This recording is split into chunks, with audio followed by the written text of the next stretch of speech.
Muito bem. Vamos dar início, então, ao nosso encontro de estudos para o Livro dos Espíritos dessa noite. Hoje é dia 28 de setembro de 2022, são 19 horas e 30 minutos. Virou agora, que coincidência. 19 horas e 30 minutos na cidade de Jaú.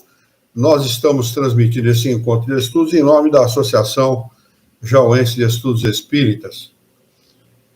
Nós estamos estudando no referido livro o capítulo 3, terceiro do livro 2, Retorno da Vida Corpórea à Vida Espiritual. Hoje nós não temos, até o presente momento, ninguém pelo YouTube. Mas vamos nós. Nós estamos estudando o item 2, separação da alma e do corpo. A questão que ficou da semana passada para esta semana de número 155. E a pergunta de Kardec aos espíritos superiores é a seguinte: como se opera a separação da alma e do corpo? Ele chama de alma o espírito encarnado, só para lembrar, não é? Aos nossos amigos aí. Ele pergunta como isso acontece, como é a separação, como se opera, né? De que maneira ela ocorre. E os espíritos respondem: os liames que a retinham, sendo rompidos, ela se desprende. Liames, ligação. Lembrando que o espírito, ao encarnar, liga-se ao corpo molécula a molécula. Tá bem? Se é molécula, é matéria. Matéria que se liga à matéria. Então, não é o espírito que se liga ao corpo, é o perispírito. Deixar bem claro isso, porque tem gente que fala, não, o espírito ele está dentro do corpo. Não, não está. Quem se liga ao corpo é o perispírito. Molécula a molécula. O espírito não é molécula, não é matéria. Ele é um ser incorpóreo, como gostam de chamar os espíritos, né? Ele não é um ser material, mas também não é um ser imaterial. Então, eles dão o nome de ser incorpóreo. Questão de número 155A. A separação se verifica instantaneamente, numa transição brusca, de repente, pum, como se apaga uma vela, ou como se solta um pássaro de uma gaiola. Continua Kardec perguntando o seguinte: há uma linha divisória bem marcada entre a vida e a morte? Resposta dos espíritos: não. A alma se desprende gradualmente e não escapa como um pássaro cativo subitamente libertado. Os dois estados se tocam e se confundem, de maneira que o espírito se desprende pouco a pouco dos seus liames. Eles se soltam e não se rompem. Quando eles falam aqui, nessa resposta, os dois estados se tocam e se confundem, é muito interessante. Quem já acompanhou o processo, por exemplo, de um parente de uma certa idade, já idoso, nesse processo de separação, sabe exatamente como isso se dá. A pessoa passa a viver os dois mundos. Ele se confunde vivendo no mundo material e vendo coisas do mundo espiritual. É muito interessante. É extremamente, eu não sei se vocês já acompanharam isso, mas é muito interessante. Uma vez cheguei na casa do meu sogro, ele estava lá com 80 e tantos anos de idade. Ele falou para mim: ainda bem que você veio aqui. Falei: poxa, Oswaldo, por quê? O que houve? Ele falou: não, tem um pessoal estranho na minha casa. Eu quero que você me leve para minha casa, porque não é possível, eu não estou na minha casa. Mas por que, seu Oswaldo? Por que o senhor não manda essas pessoas embora? Ele falou: não, são pessoas boas. Eu gosto muito deles, mas não é minha casa. Então, ficou patente, ficou claro para mim, para quem estuda, claro, né? Para quem não estuda pode parecer um desarranjo mental da pessoa que está velho. Não, está velho, está esclerosado, está vendo coisas. Não, não é isso não. A pessoa realmente se confunde. Porque ela está vendo, está se relacionando com pessoas desencarnadas e com os encarnados. Né? Então, realmente é isso mesmo. Os dois estados se tocam e se confundem. E realmente é isso que acontece. Né? Que curioso isso, né? É muito curioso. Para quem não estuda o espiritismo, para quem não conhece a doutrina espírita, a ciência dos espíritos, isso fica uma coisa muito difícil de entender, não é? Porque não sabe do perispírito, não é? Não conhece o processo de desencarne. Para muita gente, o desencarne é uma coisa dolorida, dolorosa. Quando a pessoa morre de infarto fulminante, ainda bem, não sofreu nada. Né? Não tem sofrimento nenhum, não existe sofrimento nenhum. A morte não é dolorida, não causa dor, como a maioria das pessoas imaginam. A morte é uma coisa muito boa. Lá na primeira pergunta, na 154, no final, eles respondem assim, que o espírito, é um prazer para o espírito desencarnar, porque ela vê chegar o fim do seu exílio. Né? O que é o exílio? Exílio é a expulsão da pátria. Quando o sujeito é expulso da pátria dele, ele foi exilado. Né? Deportação, degredo, que são sinônimos. Não é? O que foi retirado do seu próprio país, tudo isso significa exílio. Então, nós não estamos no nosso país, nós não estamos na nossa verdadeira pátria, no verdadeiro lugar que nós deveríamos estar. Estamos exilados temporariamente. Estamos vivendo... Desculpa. Pois não. Não, só fazer um comentário bem breve. Você falou agora do exemplo do teu sogro, eu só vou aqui dar o exemplo da minha mãe, que também desencarnou ano passado, com 83 anos. Ela morava junto com a minha irmã em São Paulo, e na noite que ela desencarnou 2 para as 3 horas da manhã, da madrugada, e na noite anterior eles estavam jantando, e ela, num canto da sala, tinham várias sacolinhas. E aquilo chamou a atenção da minha irmã. Minha mãe sempre teve o hábito de reunir coisas em sacolas, então, principalmente quando fosse viajar. E chamou a atenção da minha irmã, ela perguntou: mãe, o que é isso? Ela falou: eu juntei as minhas coisas porque eu estou voltando para casa. A Renata não entendeu, minha irmã não entendeu isso. Como estou voltando para casa? Mãe, aqui é o teu apartamento, tu mora aqui. A minha irmã morava no andar de cima, ela no andar de baixo. O teu apartamento é aqui é a tua casa, aqui estão as tuas coisas. 4 horas depois ela desencarnou. Olha que interessante, né? Olha que interessante. O processo da desencarnação é uma coisa tão agradável para o espírito, né? Tão agradável, tão boa, né? Tão gratificante para o espírito, que acontece esse tipo de coisa. Né? Kardec relata fatos na Revista Espírita, que são fatos interessantíssimos, né? Do espírito pedir um momento para poder retornar e conversar com a família. O espírito está praticamente sem vida, retorna ao corpo, se torna lúcido novamente, conversa com cada um dos filhos, dá instrução para os filhos e desencarna. É muito interessante esse processo, né? É um processo no qual o espírito vai para o lugar dele, retorna para a sua pátria, né? Oi? Desculpa, pode continuar. Não, é que eu lembrei que o meu irmão, quando estava internado, nós fomos visitá-lo na quarta-feira à noite, eu, meu pai e minha irmã, aquele. E entramos no quarto, meu irmão, né, estava deitado, já não falava, né, tudo aquele processo. E aí ele falou baixinho, meu pai se aproximou perto dele, falou com ele, e ele falou: pai, já estou com a minha mãe e com a avó, né, já falecidas. Minha mãe há algum tempo, minha avó há muitos anos. E eu fiquei olhando assim, né, porque meu irmão não conversava com a gente, já estava praticamente, como o senhor disse, praticamente sem vida, sem matéria, né, assim, já tinha.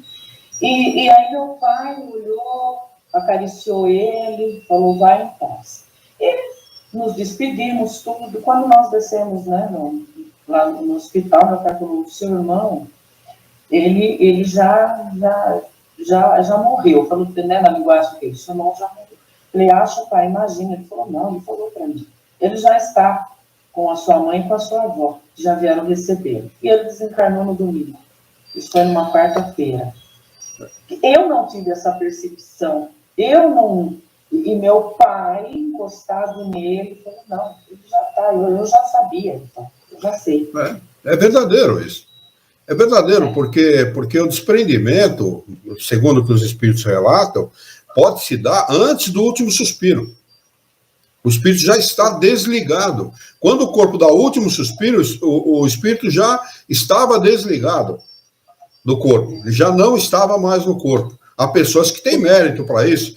Nós vamos ver aqui para frente, né? O que Kardec fala, a explicação de Kardec, e depois o que os espíritos falam a esse respeito. Kardec dá uma explicação a respeito dessa última resposta dos espíritos, que é a seguinte: durante a vida, o espírito está ligado ao corpo pelo seu envoltório material ou perispírito. Kardec vem elucidar esse ponto. Não é o espírito que está ligado, mas sim o perispírito. A morte é apenas a destruição do corpo físico, e não desse envoltório, do perispírito. O perispírito não é destruído, que se separa do corpo quando cessa a vida orgânica. A observação prova que no instante da morte, o desprendimento do espírito não se completa subitamente. Ele se opera gradualmente com lentidão variável, segundo os indivíduos. Para uns é bastante rápido, e pode dizer-se que no momento da morte é também o da libertação, que se verifica logo após. Noutros, porém, sobretudo naqueles cuja vida foi toda material e sensual, aquele que deu vazão para todos os sentidos do corpo, né? O desprendimento é muito mais demorado. E dura, às vezes, alguns dias, semanas e até mesmo meses ou anos. Meses ou anos. O que implica a existência no corpo de uma vitalidade. Nem a possibilidade de retorno à vida, mas a simples persistência de uma afinidade entre o corpo e o espírito. Então, agora, a gente pode lembrar aqui, essa garotada que hoje em dia é muito comum, está se metendo com droga. Olha o que eles estão fazendo para os próprios espíritos.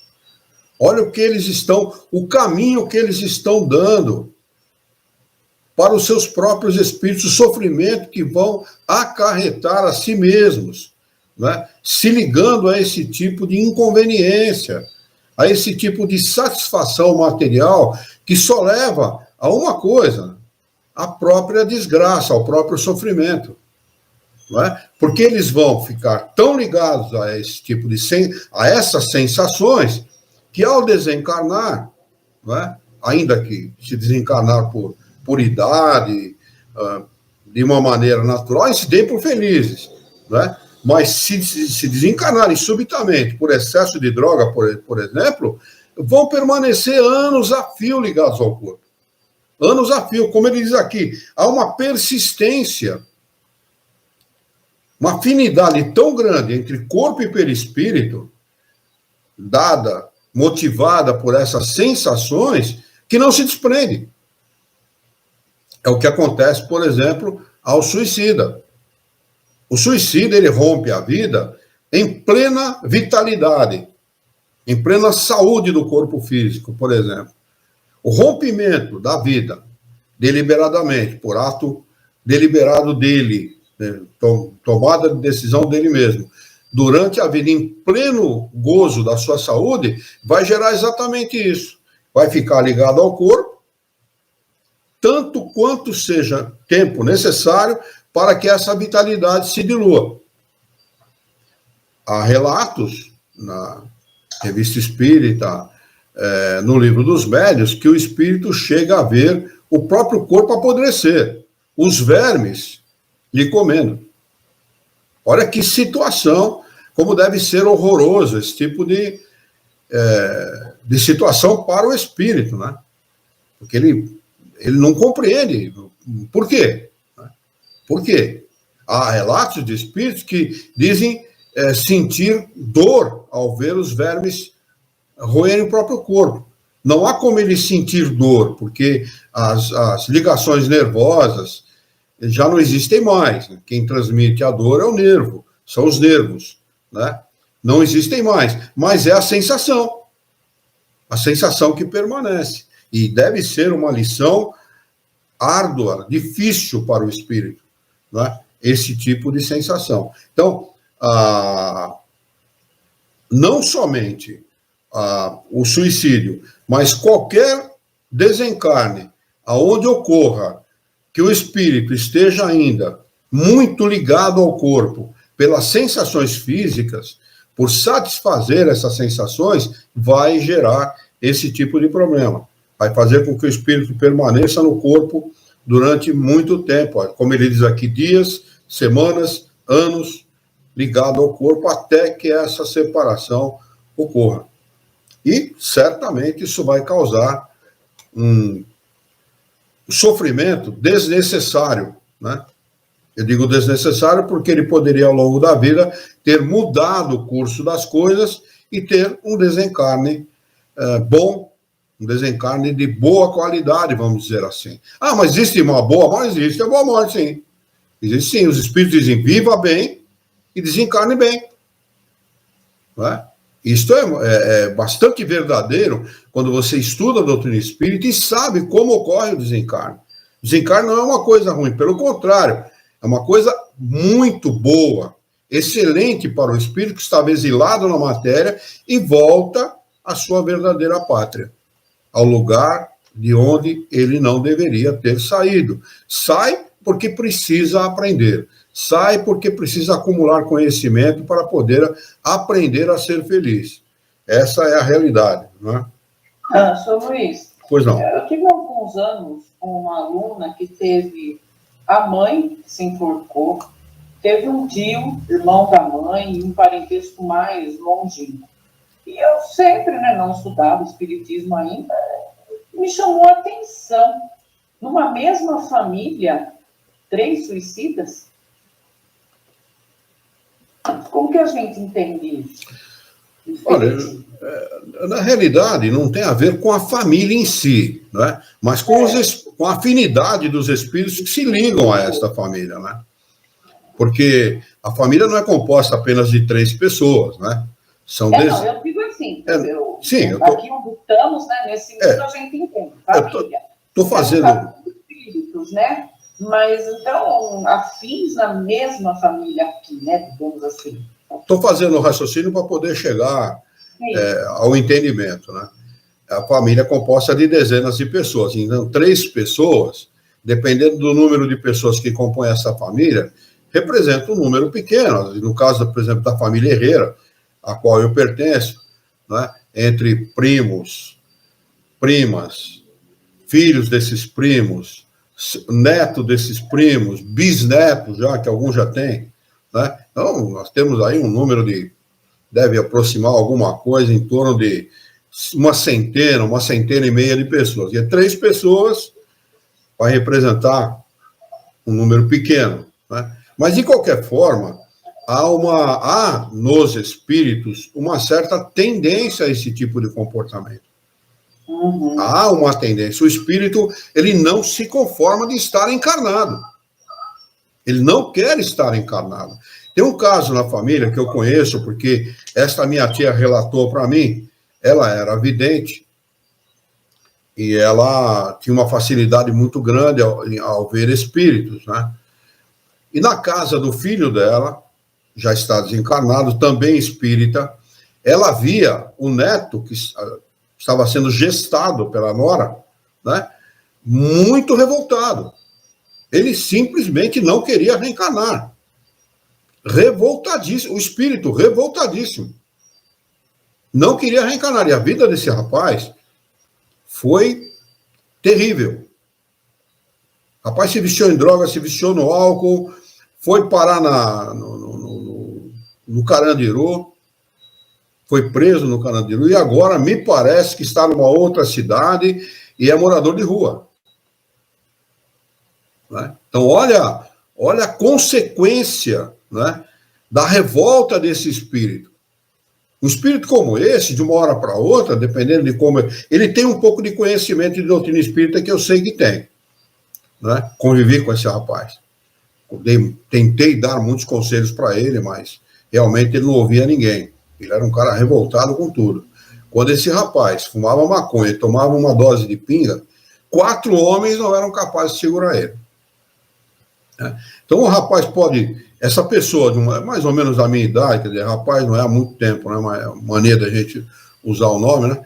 O título de rapaz para as pessoas, mas esse homem pode tomar a decisão de uma hora para outra se suicidar. Luiz, claro que não dá para nós generalizarmos, né? A regra não vale para todos, mas daria para dizer que boa parte dos que se suicidam, eles não gostariam de estar aqui, os espíritos não gostariam de estar aqui nesse mundo? São espíritos revoltados com a ideia de encarnar num mundo como o nosso. Eles não aceitam.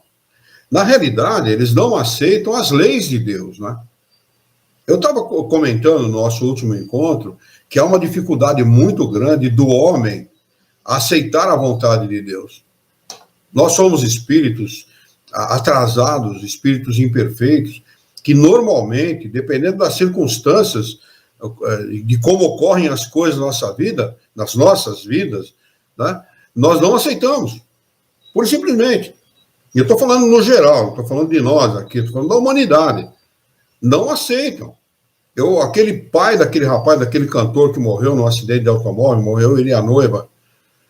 Eu vi um depoimento desse senhor na televisão, na época. Ele falou assim: eu estou de mal com Deus, eu não acredito mais. Porque eu rezava todos os dias para Deus proteger meu filho e ele não protegeu. Então, olha o entendimento das pessoas a respeito das leis de Deus. Eles não conhecem as leis de Deus. Eles não sabem como elas agem, como as leis de Deus agem. Essas leis são perfeitas. Elas agem de conformidade com a necessidade do espírito. E nós, por termos um entendimento tacanho, atrasado, perverso até dessas leis, negamos. Queremos dizer a Deus como ele deve agir, e não como ele age, como ele deve agir. Ele não está agindo como eu quero. Ou por vivermos numa zona de conforto sem o mínimo conhecimento. Eu era assim. Eu já falei para o Luiz isso. Eu era assim até muito pouco tempo atrás, até fatos que ocorreram na minha vida, que me fizeram mudar de concepção. Quer dizer, essa mudança de concepção ela está se dando através do ensinamento do espiritismo, do esclarecimento que eu tenho tido, né? O Luiz sabe muito bem disso tudo, mas até pouco tempo não era assim. Mas o homem inteligente age assim. O homem inteligente reconhece as suas necessidades, que é o que Deus espera da gente.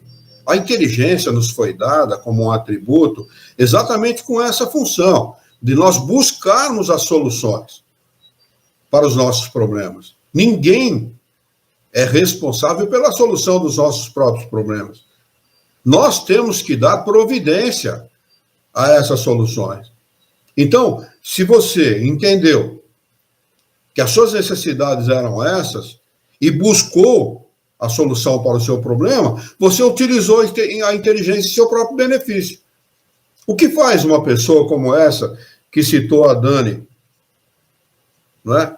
No caso dessa família, 3 suicidas numa mesma família, o que faz essas pessoas? Por que não se ajudaram mutuamente? Pertenciam à mesma família. Podiam ter trocado experiências, né? Bom, como é que nós podemos resolver isso? Vamos buscar ajuda? Vamos lá na Igreja Católica, vamos lá no pastor, vamos lá no Centro Espírita, vamos lá na Umbanda, no Candomblé, sei lá onde. Vamos buscar ajuda, vamos buscar respostas. Porque é isso que faz o homem inteligente, ele busca respostas para os seus questionamentos. não é? Como naquela passagem bíblica, aonde a pessoa, lá na fábula, é recebida no céu, né? E depois o outro, que ele vivia próximo da casa do sujeito e comia as migalhas que lhe caía da mesa, esse outro também desencarna na mesma época e pede para que ele molhe o dedo na água e coloque na sua boca para mitigar a sua sede. Ele não é permitido que ele faça isso? Será que a fábula quer dizer que as pessoas que não agem de conformidade com a vontade de Deus serão punidas? Ou ele está mostrando que para os nossos problemas, para as coisas que nós enfrentamos aqui na Terra, existem respostas? Aí ele pede para a pessoa, né, o seu interlocutor, que leve para os seus irmãos isto, e explique para os seus irmãos isto que ele está vivendo, para que seus irmãos não incorram no mesmo erro. Resposta do Espírito está junto com a pessoa, eles têm o Evangelho. Eles que busquem a resposta no Evangelho. Na realidade, é bem isso que o senhor falou, desconhece as leis de Deus. Para a maioria, Deus é Salvador, então não preciso fazer nada, não preciso buscar respostas, não preciso mudar minhas atitudes, né? Praticar, é bem isso, né? Desde que eu estou no início do Espiritismo, nossa, eu entendo no sentido de o Deus que é mostrado para essas pessoas, que salva, e aí você fica pensando, né, criado no catolicismo, mas morre um, né, 2 filhos, um sai, morre no acidente de carro, outro volta para casa. Deus escolhe? Por que aquilo? Então eu ficava, né, por quê? Mas aí quando a gente começa a estudar o Espiritismo, a entender, gente, é tudo tão certo, tão simples, não é nem certo, é simples. Simples, mas é a verdade. gente precisa entender, precisa conhecer, precisa praticar, e não ficar naquele comodismo, porque Deus não é isso. A gente volta em Jesus, né? Busca a verdade, e a verdade vos libertará. Quando ele cita essa frase, ele não está falando para cativos na cadeia, na penitenciária. Está falando para os homens que o seguiam. Bom, mas vai libertar do quê se já estou livre? Eu já estou livre. Eu não tenho que ser libertado de coisa nenhuma. Essa compreensão é muito, isso que a Dani falou agora, essa compreensão é muito difícil para quem não se dispõe a entender, para quem não se dispõe a olhar 5 centímetros para o lado. Exato. Se você vier estudar a doutrina espírita com ideias pré-concebidas, não é? Realmente fica muito difícil entender mesmo. Entre nós, né, Luiz, a grande maioria que chega, inclusive, na própria doutrina, a gente sabe qual é a base da sua formação, e por isso que acaba sendo muito mais fácil não estudar Kardec e ir para frente junto aos públicos e se basear nas, como é que chama? Nas obras essas obras aí, as obras de ficção, né? André Luiz, Emmanuel, né? É fácil, né? Quer dizer, vem uma formação pré-concebida, principalmente da religião católica, e chega lá na frente e acha é um conflito muito grande, né? Um conflito muito grande. E aí, por que conflituar aquilo? Por que eu vou gerar na minha cabeça uma confusão se isso já está claro? Só que não está claro. Aquilo que a pessoa pensa está errado. O chat para variar, o chat do YouTube está desconectado, viu? Por isso que eu não estou vendo ninguém no YouTube, viu?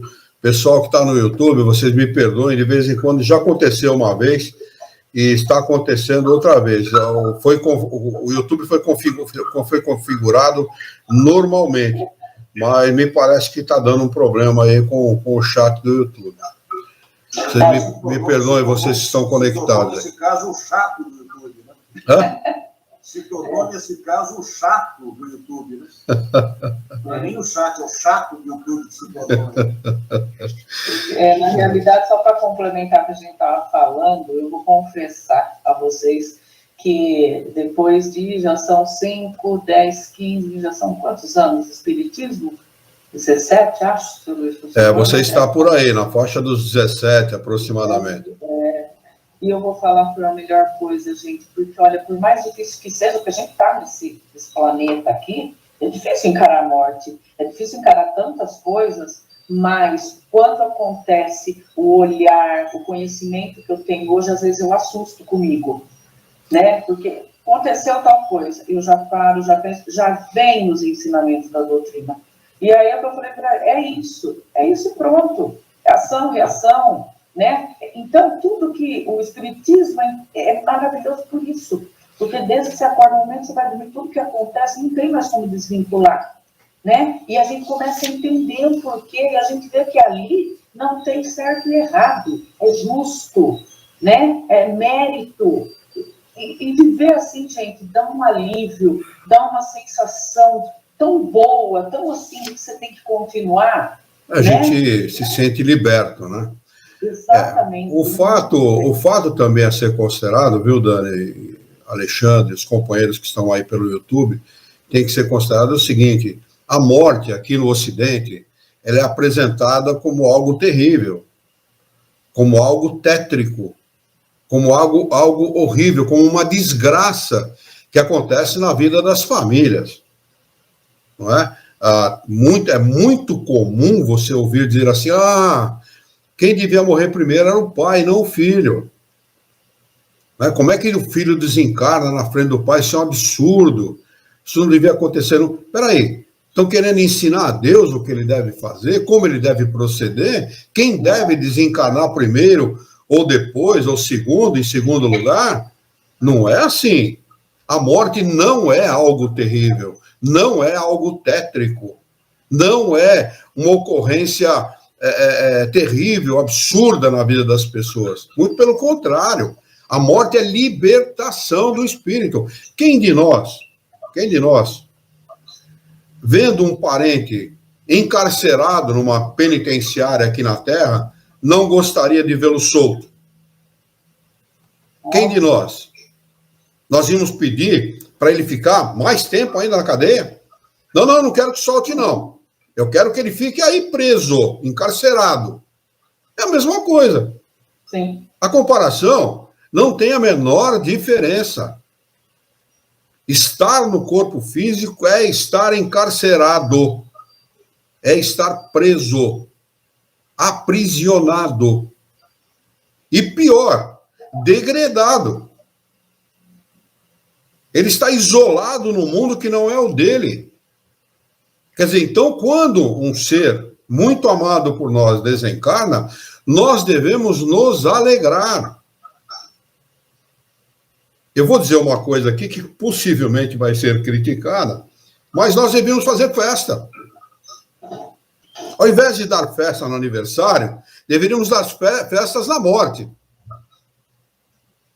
Há culturas, e aqui na América Latina mesmo, em que no Dia dos Mortos, as pessoas levam as comidas que o morto gostava de comer, as guloseimas que o morto gostava de comer, a roupa que ele gostava de vestir.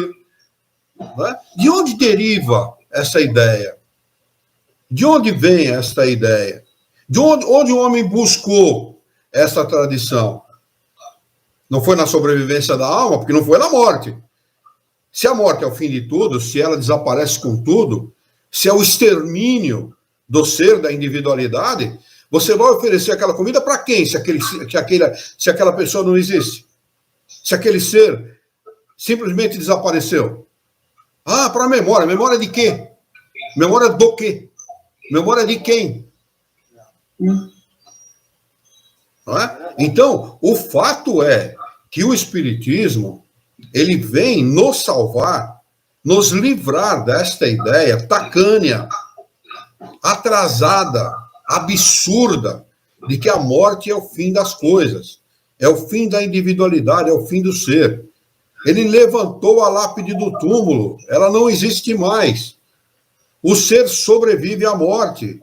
A essência, que é o principal, sobrevive à morte. nós vamos todos aqui desencarnar, vamos nos encontrar em estado de erraticidade e nos amar e ter a mesma amizade que nós temos uns pelos outros, da mesma forma, e conversar sobre os mesmos assuntos, nos interessar sobre as mesmas coisas que nós nos interessamos, que nós temos em comum hoje. Não é? Festas na casa da Dani de final do ano que a gente tinha, o grupo espírita ia na casa da Dani, fazíamos festa, o pai dela era encarnado ainda, as mesmas coisas que o encarnado faz, quando nós desencarnamos, o relacionamento é o mesmo, porque os espíritos eles se ligam pela afinidade de pensamento, pela maneira de pensar, por aquilo que se interessam. Então, a morte não existe. Esta é a grande libertação que o Espírito dá às pessoas. Liberta as pessoas desse tipo de pensamento. Eu, quando vi minha mãe no caixão, falei, mas que minha mãe não é isso aí, coisa nenhuma. Minha mãe não é isso que está no caixão. Ela estava horrível, a aparência dela estava horrível. Por quê? Ela tinha um bom seguro de saúde e o hospital extraiu até a última gota de vitalidade que ela tinha para poder ganhar dinheiro com aquilo. Ela ficou 23 dias numa UTI. Não é? Aquilo que estava no caixão, aquela coisa mirrada, feia, horrível, abusada fisicamente, que estava ali, não era ela, minha mãe era uma pessoa altiva, alta, bonita, elegante, sorridente, alegre. Graças a Deus eu tinha essa compreensão. Porque se eu levasse em consideração a sua aparência física, eu ia me entristecer pelo resto da minha vida, porque eu amei, amo e amarei muito sempre esta minha mãe, progenitora e amiga, como ela sempre foi, uma grande amiga, né? Uma grande companheira, confidente, né? Uma comparsa, vamos dizer assim, né? Para ilustrar melhor o que era minha mãe na minha vida. Então, graças a Deus, essa compreensão vem em socorro dos nossos pensamentos e dos nossos ideais. Que o ideal da sobrevivência da morte não é defendida apenas pelo Espiritismo. Jesus a defendeu em tempo integral. Jesus defendeu a imortalidade da alma em tempo integral. Basta você... Se vocês não leram ainda, leiam, por favor, a Bíblia, que é composta do Velho Testamento e do Novo Testamento. E também do Evangelho de Jesus. O Velho Testamento são lá os profetas, o Novo Testamento, Moisés, e o Evangelho de Jesus, que estão todos compostos no mesmo livro, no mesmo tomo. Leiam, por favor. Vocês vão encontrar ali declarações dos profetas, dos primeiros homens que falaram sobre o Deus único, declarações que falam perfeitamente, é possível compreender perfeitamente a ideia da reencarnação. É claro que com a linguagem da época, né? Mas contextualizando, quem tem o conhecimento espírita vai entender perfeitamente. Eu falei isso numa palestra uma vez, eu falei com capítulo, versículo, e também quem era o profeta. O sujeito me fez repetir 3 vezes, ele achou que eu estava inventando, mas na época estava fresco na memória, né? Eu repeti 3 vezes, quase que eu escrevo na luz e falo, cara, até isso aqui, ó, né? O sujeito fala claramente, mas nitidamente sobre reencarnação. Então a morte não existe há muito tempo. O que o Espiritismo veio fazer? Resgatar a clareza desses ensinamentos. São os mesmos ensinamentos de Jesus, ampliado e esclarecido. Por ordem de Jesus de Nazaré, vieram esses ensinamentos de forma ampliada e clara. Apenas isso. Nada mais. Não foge 1 milímetro daquilo que ensinou Jesus de Nazaré. 1 milímetro. Eu não estou falando do Jesus fantasia, não. Eu estou falando do Jesus de Nazaré. Não é o Jesus da manjedoura, não. Que aquilo lá não existe. Aquilo é fantasia. Estou falando do Jesus de Nazaré, o mestre, o pedagogo, né? O homem que sabia manipular os fluidos, né? E ensinou isso para todo mundo e disse, se vocês tiverem fé, confiança no Criador, farão o que eu faço e muito mais. Palavras de Jesus de Nazaré. Não é? Não são palavras minhas, palavras dele. Então, nós somos muito, mas muito, infinitamente mais do que isso que nós aparentamos. Infinitamente. O homem, Jesus atribui a ele esta fala, e se ele não falou, devia ter falado, porque é verdade. Ele disse, vós sois deuses. E somos mesmo. Nós somos capazes de fazer coisas extraordinárias, inclusive, por exemplo, de sermos solidários com o próximo. Há um estudo antropológico, isso eu fiquei sabendo hoje, um estudo antropológico que, estudando os primatas, os primeiros homens, um pouco antes de se tornarem homens, né, o Homo sapiens, descobrem um cadáver de um desses seres que havia, ali na metade da vida dele, mais ou menos, quebrado os 2 braços. Está lá, claro, no estudo que fizeram desse esqueleto. E este ser desencarna velho. Como uma pessoa, vou chamar de pessoa para o bom entendimento, mas como um ser desse primitivo poderia ter sobrevivido da metade, mais ou menos, da vida dele até a velhice, se não fosse a solidariedade da sua tribo. Então, a solidariedade é um valor intrínseco na sociedade. O homem é naturalmente solidário. Quando ele vê alguém precisando de alguma coisa, ele se solidariza com esta pessoa, com este outro ser que está sofrendo. Porque este é o propósito da inteligência, por exemplo. Inteligência é meio, não é fim. Inteligência é o meio através do qual um homem mais inteligente pode auxiliar, ajudar um que tenha menos inteligência ou menos recursos do que ele. Então, passar Pix para pessoas que estejam necessitadas ou coisa assim, não é caridade coisa nenhuma. É apenas obrigação social. Nós temos o dever de ser solidários com o nosso próximo. Porque nós não sabemos quando vamos precisar também, e podemos precisar. Então, este valor, a solidariedade, é um valor que permeia a nossa sociedade desde sempre, desde os primatas até os nossos dias, e sempre vai caracterizar o homem. Por que a solidariedade? Porque eu posso sofrer, então não gosto de ver ninguém sofrendo. Tá bom, mas só isso? Só isso que caracteriza? Só isso que é capaz de fazer com que uma pessoa seja solidária a outra? Então, por que existem pessoas que não são solidárias?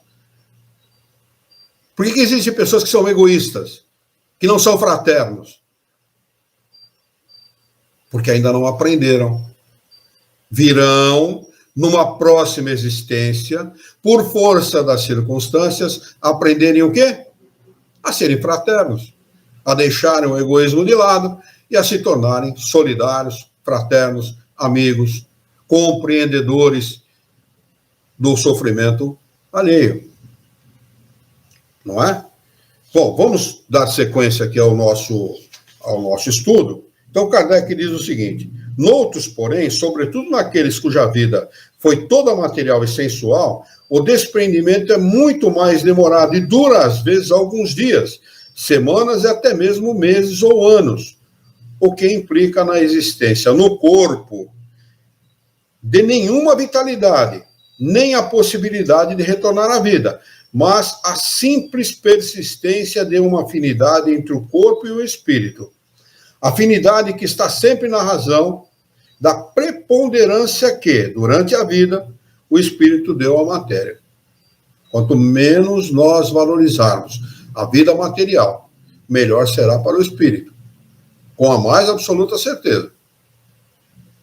Estudando a doutrina dos espíritos, afirmam os espíritos superiores, o homem deixa de lado 3/4 partes dessa importância.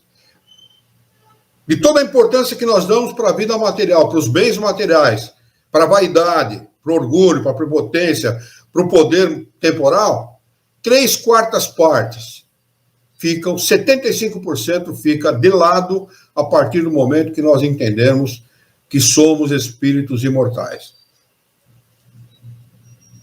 É lógico admitir que, quanto mais o espírito estiver identificado com a matéria, mais sofrerá para se separar dela. Por outro lado, a atividade intelectual e moral, a elevação dos pensamentos, opera um começo de desprendimento, mesmo durante a vida corpórea. E quando a morte chega, é quase instantânea. Então, olha a importância de nós, ao longo da nossa vida, irmos nos desprendendo deste apego que nós temos com as coisas materiais. Fundamental. Este é o resultado dos estudos efetuados sobre os indivíduos observados no momento da morte. Essas observações provam ainda que a afinidade que persiste em alguns indivíduos entre a alma e o corpo é, às vezes, muito penosa, porque o espírito pode experimentar o horror da decomposição, o que eu estava comentando agora há pouco. Este caso é excepcional e peculiar em certos gêneros de morte, verificando-se em alguns suicidas, nem todos, hein? É preciso dizer isso. Esse negócio de Vale dos Suicidas, isso aí é coisa de romance, tá? O espírito responde de conformidade com a intenção que ele teve ao suicidar-se. Esta é a realidade. Dependendo do que o levou a suicidar-se, ele vai responder de conformidade com essa intenção. Essa meninada apegada às drogas, que se preocupem muito com isso. Muito. Porque pode estar encaixado neste fato de que terão de arcar com responsabilidades imensas em relação a qualquer coisa que ocorra de irregular com seus corpos físicos. E nós também, de um modo geral, né? Então, solidariedade, amor ao próximo, respeito, alegria, enfim, tudo aquilo que nós pudermos doar de bom para o próximo, para os nossos familiares, para os nossos amigos, para aqueles a quem nós amamos e, sobretudo, para aqueles a quem nós não amamos. Fazer preces pelos corruptos, fazer preces pelos homicidas, fazer preces por aqueles que infringem a lei, enfim, incluir nas nossas preces, principalmente aqueles que nós não gostamos muito. Os nossos inimigos materiais e espirituais. Quanto mais nós treinarmos isso, melhor para o nosso desencarne. Melhor.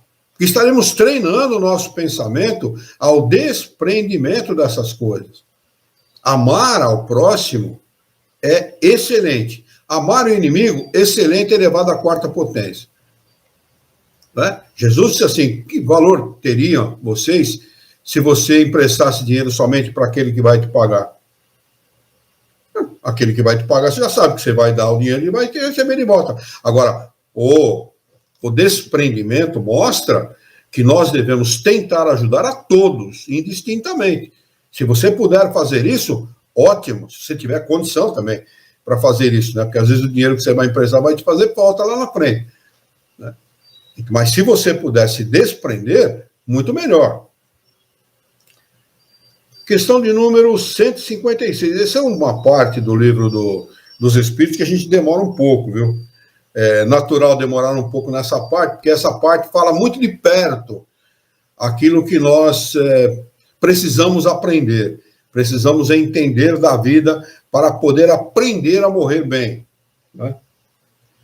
Questão de número 156. A separação definitiva entre a alma e o corpo pode verificar-se antes da cessação completa da vida orgânica? Olha a pergunta de Kardec. A gente pode estar morto antes do corpo realmente dar o último suspiro?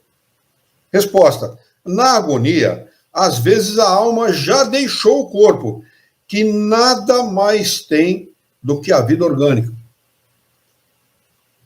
E o cara está agonizando. Nossa, como ele está sofrendo nada, ele está numa boa. Como gosta de dizer a molecada, numa nice. Né? Ele já se mandou. Ele já era, ele já foi, ele está numa outra. Está todo mundo chorando, berrando, esperneando. Na outra sala estão discutindo os bens dele, quem vai ficar com o quê, e ele já foi. Ele já está gozando a sua liberdade. Eles acrescentam o seguinte: o homem não tem mais consciência de si mesmo, e não obstante ainda lhe resta um sopro de vida. O corpo é uma máquina que o coração põe em movimento. Ele se mantém enquanto o coração lhe fizer circular o sangue pelas veias. E para isso não necessita da alma. Ele só tem a vida orgânica. O espírito, que é aquele que realmente é o motor, vamos dizer assim, do corpo físico, aquele que realmente lhe dá a vida, né? ou lhe coloca em funcionamento a vida, porque vida orgânica apenas não significa absolutamente nada, esse já foi. Esse já está em outra situação. Né? Questão de número 157. No momento da morte, a alma tem, às vezes, uma aspiração ou êxtase que lhe faz entrever um mundo para qual regressa.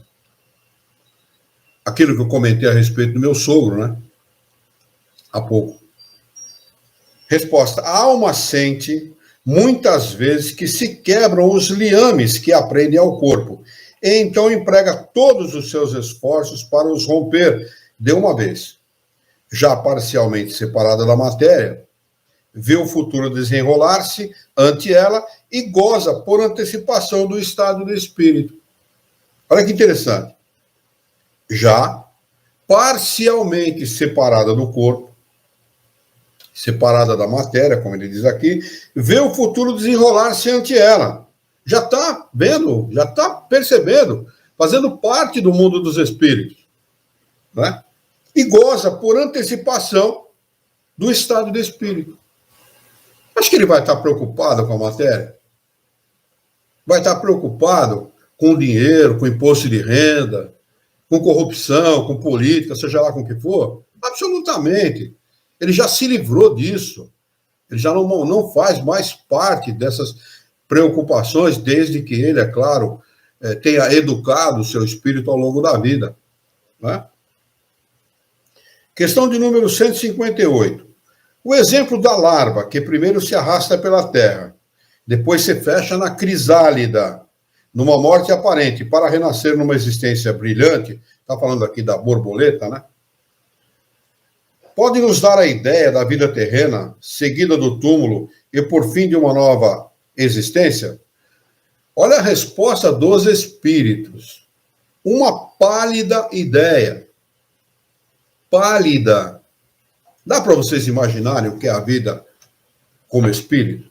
Dá para vocês fazerem um esforço de imaginação e pensarem no que pode ser a vida como espírito?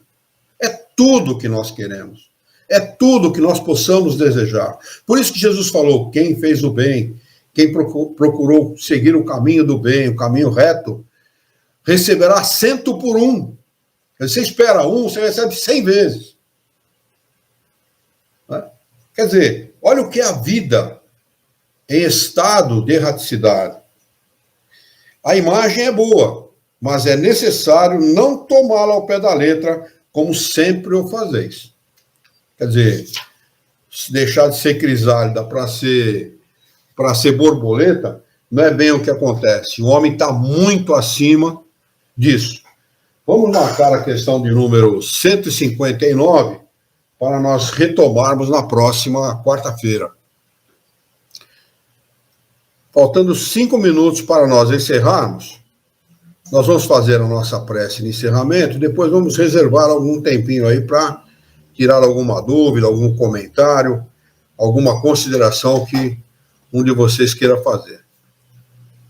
Vamos elevar o nosso pensamento, mentalizar a figura excelsa e amiga de Jesus, nosso mestre, nosso modelo e guia da humanidade. E juntos com Jesus vamos nos dirigir ao Criador, Senhor da vida, fonte inesgotável de paz, de amor, de bondade, de misericórdia e justiça, para agradecê-lo muito pela oportunidade de aqui estarmos reunidos em seu nome para discutirmos as questões propostas pelo Livro dos Espíritos nesta noite. Queira a vossa bondade, o vosso amor, a vossa misericórdia, que tenhamos bom ânimo, tenhamos coragem, determinação, ideias renovadas, alegria de viver e muito entusiasmo para que possamos trabalhar, sermos úteis à sociedade em que vivemos e, desta forma, dignificar a vida. Dá-nos ainda, Senhor, a coragem necessária para que possamos orientar a própria existência por um profundo e sincero respeito pelo nosso próximo. Em teu nome, Senhor, em nome de Jesus, em nome dos bons espíritos, em nome do nosso diretor espiritual e de sua equipe, nós declaramos encerrado o nosso encontro de estudos dessa noite, e que assim seja.